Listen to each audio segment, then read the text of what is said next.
An incident occurred at 3:48 p.m. today, causing the failure of the South Australian electricity network.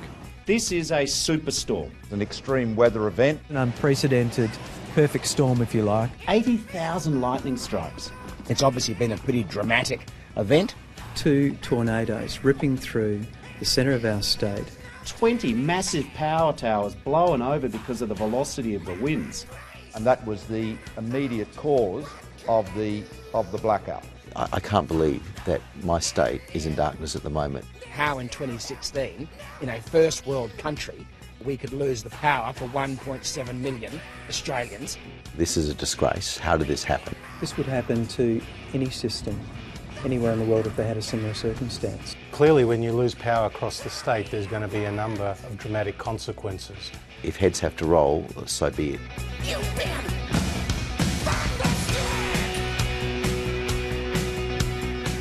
Obviously, we are not playing politics at this time.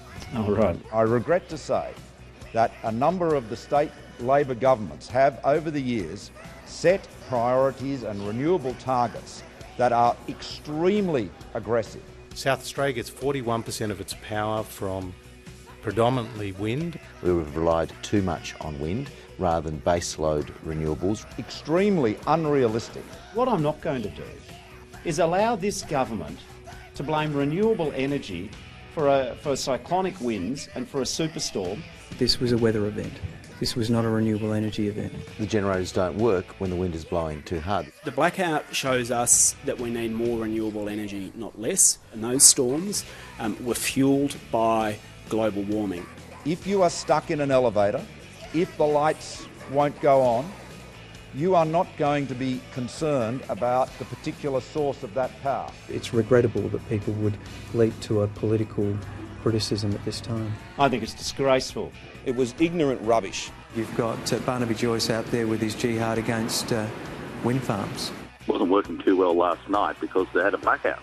Let's end the ideology, focus on clear renewable targets. He used to be a champion of taking action on climate change. He's now doubling down on climate sceptic policies.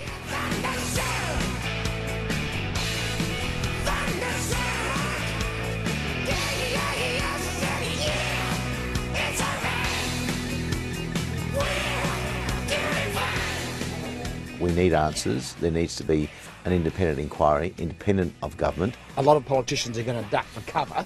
We're up for a discussion about the efficiency of the national energy market. Absolutely up for that discussion. Whether it is hydro, wind, solar, coal or gas, you want to know that the energy is secure.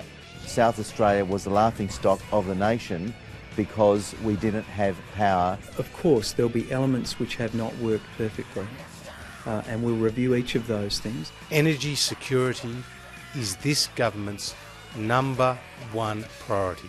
We've got to make sure you keep the lights on.